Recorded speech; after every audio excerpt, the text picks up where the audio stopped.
Right in. I think he was a very prominent figure in history that created a lot of commotion, but, you know, people needed to believe in something. And he wasn't what everybody wanted, what he actually was. People just needed something. And he wasn't what he's been, like, created now. All right. What about his resurrection from the dead? What do you make of that? I wasn't there, I didn't see it. I'm not going to believe anything I don't see for myself, thanks. Did you see the Battle of Waterloo? Nope. Do you think the Battle of Waterloo happened? I don't know. It's history. It's like we've been talking about. It's left up to interpretation. All right, let me ask you something. When I was at UCLA, there was a man who debated with me that the Holocaust never took place. His point was the Holocaust is a Jewish plot to garner sympathy. Do you buy that? No, I'm not talking about the Holocaust. We're talking about Jesus Christ. We're talking about history, man. You raised the issue history. No, you said history is just a matter of interpretation. The Bible is stories. Is history just a bunch of stories, or is historical knowledge a legitimate form of knowledge? If historical knowledge is not a legitimate form of knowledge, then don't tell me that you know the Holocaust took place. Because it's just a story, that's all history is. So history's bunk, right? And don't tell me that white Americans enslaved black Americans, because I've never seen a slave.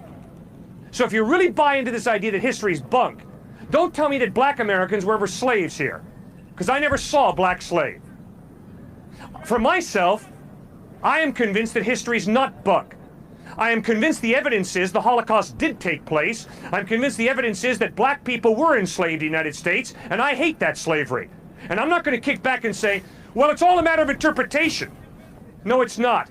There's historical evidence, solid evidence, that the Holocaust took place and that African Americans were enslaved in this country.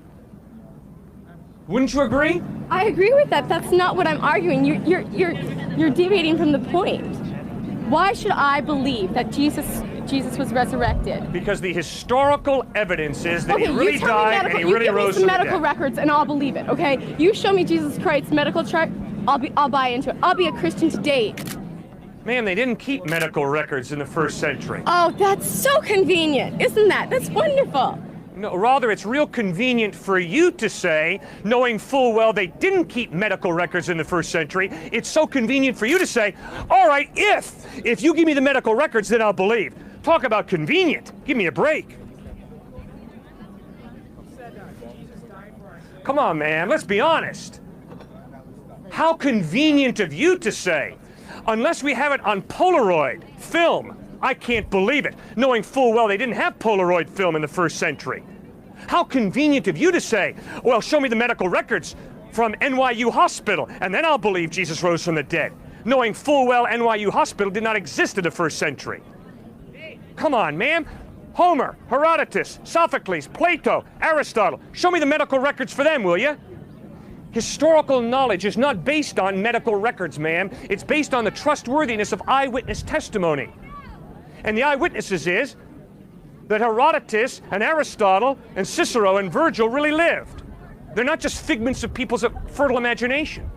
And the historical evidence is that Jesus really lived, really died, and really rose from the dead. And eyewitnesses saw him risen from the dead. And they wrote what they saw. That's historical knowledge. Different ideas of what history